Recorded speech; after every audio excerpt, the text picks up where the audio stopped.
Good evening. Thank you. Sorry to keep you waiting. I know we wanted to talk about an incident that occurred earlier, late this morning, early afternoon.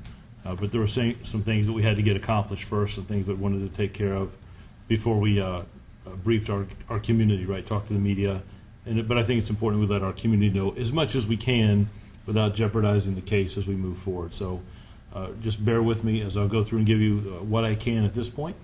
About a bank robbery that occurred earlier today that resulted in a police involved shooting. Remember that we're just a few hours into this incident, and out of respect for the detectives, the case that they're putting together, interviews that still need to take place, there will be some things that I'm just unable. I don't want to jeopardize anything that would hurt the case going forward. Okay. So just a brief synopsis of what we had. Earlier today around 11:49, an individual entered the, I want to make sure I say it correctly. Individual entered the Navy Federal Credit Union located in the 12,000 block of Jefferson Avenue. That individual displayed a firearm and robbed the bank there. The individual was given a bag that contained undisclosed amount of money, and then left the bank. He was seen exiting the bank, getting into a vehicle with a firearm in his hand. We had some witness information that came forward that told us about that vehicle, gave a description. Officers immediately came to the scene, and then as other calls came through. So that happened at 11:49. Around 11:54, the officers saw that vehicle and executed what we would call a high-risk traffic stop on that vehicle. So not a typical traffic stop where an officer would exit the vehicle and walk up and ask for a driver's license, right? A high-risk traffic stop that we teach and that they're trained to do. That happened at 11:54, and that took place in the 12,000 block of there at Jefferson Marketplace in the shopping center. So as officers sat there, established themselves, and began to give commands, right? They did not approach the vehicle. They did have their weapons drawn. They gave commands for the driver to exit the vehicle, and he did. The driver came out of the vehicle, walked back to the officers, who was taken into custody without incident. They then turned their attention individually to the front seat passenger. They asked the passenger to exit the vehicle and walk back to them, in which she did, and she was taken into custody without incident. They then instructed the individual in the back seat. There were some commands given. He did not immediately exit the vehicle. You can hear in the officer's body-worn camera that we're still going through, because of the number of officers at the scene, that we're still going through, but you can hear the officer explain, "We know you're in the back seat. Please, for your safety and our safety, please exit the vehicle." You see the back passenger door, rear passenger door open. An individual gets out. In his hand is a firearm. He points that firearm as he's getting out of the vehicle and out of the vehicle in the direction of the officers, and the officers fired. They then gather themselves. They approach the individual who is down. He was struck. They went to render aid and called paramedics to the scene. The paramedics gave treatment and transported the adult male to an area hospital. Around just a little after 1 o'clock this afternoon, he succumbed to his injuries from that incident. What's occurring at this point? Then the officers that were involved were removed from the scene and transported here to headquarters, where the detectives start their case processing just like we would anything else. So you have officers here that need to be interviewed. You have the forensics division patrol responded as well and secured a perimeter. You saw the crime scene tape up at the location at the scene. Patrons were talked to, business owners, and certainly customers. I'm going to stop there for a minute. In those high stressful situations, I can tell you the interaction that I had once I got to the scene with those individuals, the citizens, the customers, business owners. I went into several businesses and asked if they were okay. You know, officers will do that on a canvas to see if anyone's heard anything or saw anything. But having those conversations just to make sure that they were okay, you know, I couldn't tell them everything, but we did tell them some things. But I just cannot be more impressed with our citizens in the business area, how they responded, and Chief, whatever you need or whatever the officers need, Chief Grinstead's officers were able to facilitate people who were there doing commerce, right, and then to get out of the parking lot as we had it roped off. The scene was processed. Let's talk about the car for a minute and what was recovered, or what we recovered at the scene, and then we'll talk about what happened here at headquarters. Just like anything else, the forensics team was dispatched to the scene and to the hospital. The scene was videoed and photographed. Shell casings were recovered. A firearm was recovered. A loaded firearm was recovered from the laying beside our suspect that was in the back seat of the vehicle. We were able to determine that from visually, so there will be search warrants completed on the vehicle as we go through and itemize everything. But you can visibly see from outside into the vehicle that a bag that matches a bag that is kept at the credit union, the Navy Federal Credit Union Bank. There was money that was laying on the back seat and money that was falling out of the bag as well in the back seat. The vehicle was taken. We'll process that. We'll bring that back here and do a full search warrant and itemize everything. But you could just visually see that. Officers' vehicles were also checked. Officers that came here were talked to by detectives, and there'll be follow-up conversations to go as well. We did. It's our protocol to reach out to the department psychologist to come and check on officers and have those conversations. Now, throughout this time, my calls are going out. So I'm reaching out to our city manager, Alan Archer, our assistant city manager, Bo Clayton, who's here with me today. I've also reached out to our mayor and had some conversations with the vice mayor as well, and a few council members that have called. You may be aware that there's a video that's going around on social media, some individuals that took photographs or captured part of what happened. I'm not going to comment on that. That we'll be looking at that as evidence. The officers did have their body-worn cameras on, and we will go through all of that information as well. It's important that I let our council members know and our elected officials, as well as our city manager, of what we have, and that was the reason for those phone calls. From the scene, as I was leaving, I reached out and talked to a Commonwealth attorney, Mr. Gwynn, shared with him what I knew at the time, and I talked to him about 45 minutes before I came down here. There was another phone call that I made, and I think it's important. I reached out to our suspect's mom.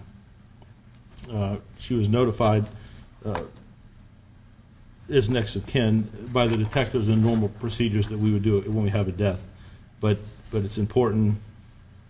It's important for me when we have those situations and involvements with officers. I wanted to talk to her myself. Now, she may have refused the conversation, but she didn't. We had a conversation, and another family friend was there as well. I'll kind of keep the contents of that conversation. I wasn't calling her to ask her anything. I just wanted her to know that I was thinking about her, that she mattered to me. And it was a very, very good conversation. I'm sure it was hard, right? But it was important for me to, at least for me, to have that attempt to, and I was thankful that we were able to have a good conversation.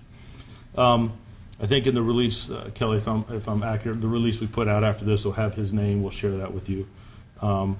He is a 39-year-old adult male. Last known address is from the Hampton city of Hampton. These cases, whenever you have a police-involved shooting, they are handled and investigated just like any other shooting or any other homicide in our city. The detectives will put the case together. They will submit that to the Commonwealth attorney, and then they will render a decision.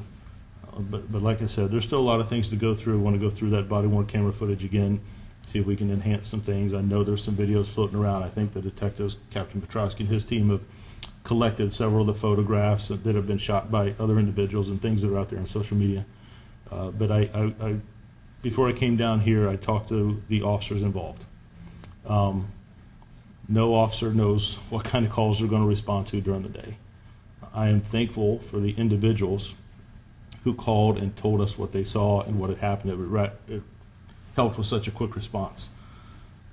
But the officers that responded today, when I looked at the videos that I saw, they did as they were trained to do. Training is so important. They did what they were trained to do. I wish that the individual in the back seat would have complied just like the other two in the vehicle for whatever reason. But I'm also thankful that we didn't have any citizens or patrons hurt. That's a thriving area in our city. And I am thankful that all our officers are going home today. But with that said, I understand we still have a loss of life, and that also matters to me. So I don't want to do anything to jeopardize the case as we move forward. I'll take a few questions. I think it's important, again, that we stay in touch with mayor or vice mayor and our assistant city manager and city manager. I appreciate Bo being here today. Thank you for that. I know we've talked all afternoon on the phone. And then we talked a little bit about, I just think it's important to, because some of the conversation that's going on out there and some of the posts is officer okay? I wanted to share with you, we did not have any officers that were injured.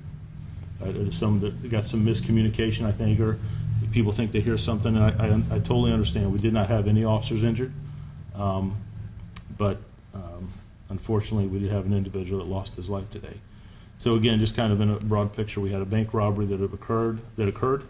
A firearm was displayed in that robbery. Individual saw the individual leaving, the suspect leaving with a firearm in his hand, got into a vehicle, a traffic stop was made, and as a result of that traffic stop, two individuals were able to be escorted out, if you will, or directed out of that vehicle without incident, and the individual in the back seat, when he came out, produced a firearm. There's clothing in the vehicle that matches the description of what the suspect had in the robbery as well, if I didn't mention that. So with that, I will take a few questions. I should have said all of the officers that were involved are out on administrative leave until the investigation takes its course and is submitted to the Commonwealth Attorney for a final decision. But with that, I'll try to take a few questions if you have any. Chief Drew, do you know how far apart the bank is from that parking lot? I don't. We'll do some measurements. I'm sure the detectives probably already have that. We just had a meeting around 5:30 as we kind of went through all those measurements and schematics. The scenes will all be. But I couldn't give you an exact. I believe that they're still all in that 12,000 block, if I'm not mistaken. And do you know how many officers fired their weapons? I do. I'm not going to put that out now. I'm not going to do that too. I can tell you we had about 3 or 4 officers that were at the scene right away, but I don't want to put that out right now. Not all of the officers fired. Some were handling the passenger and the driver who got out of the vehicle and walked back to them. So I'm going to leave that for the investigation of the case and just let the Commonwealth Attorney review that. Do you know the number of officer-involved shootings that have taken place this year for your department? For our city, yes, sir. Yes, sir. This is our 4th officer-involved shooting that we've had.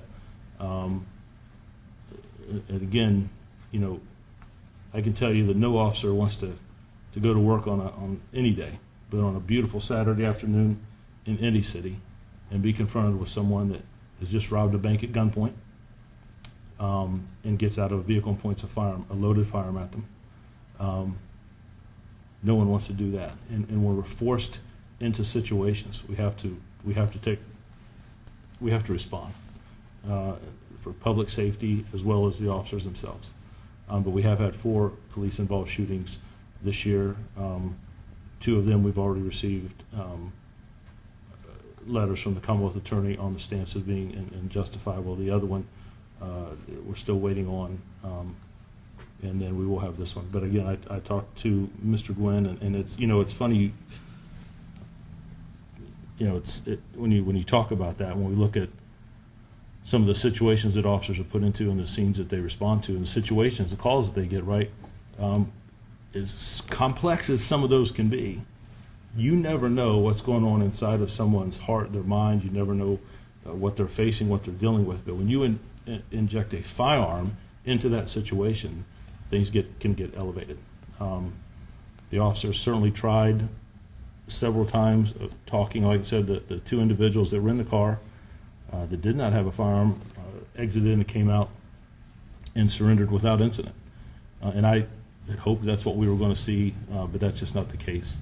And I think if you've seen the video that's out there on social media, you clearly see the firearm. I don't think that the officers had any other choice. Do you know if the suspect killed is the same person that is seen leaving the bank, or was it one of the other two? It is the same individual who left the bank. Chief Drew, was there any form of a chase between the bank and getting to that parking lot where they were, or was it just like you said, that high-risk stop, they pulled into Right. that lot willingly? What was that like? So without going too far, that's a great question. We weren't in a high-speed pursuit at all. They saw the vehicle, they pulled in behind it as they maneuvered in to make that traffic stop. The vehicle backs in and stops. The officers activate their lights to do that traffic stop. And then instead of like a normal traffic stop where an officer would get out and walk up to a vehicle, they did not, right? They took a protective positioning and distance and then began to give commands one at a time and not all three out at one time, just to do it slow and methodical, and that's exactly what we call it, a high risk. They knew that they were stopping a vehicle of an individual that was just involved, or individuals, right, that were just involved in an armed bank robbery. So what charges could we expect to see for those two that did comply and exit the vehicle? So again, still going through, piecing some of the information together. Both of those individuals identified. We've talked to both of them. I'm going to lay that all the evidence that we have with the investigators and the Commonwealth Attorney. We're still kind of at the infancy, right? This just happened a few hours ago this afternoon. But out of respect for the Commonwealth Attorney and the great work that they do, I'm going to allow them to make those decisions of what charges, if any, need to be placed on the driver or passenger. Okay? Thank you all for coming today. I'm sorry to do this later in the day, but I wanted to give the detectives time and try to give you as much information as I could as where we're at today. Okay? Thank you. Thank you so much.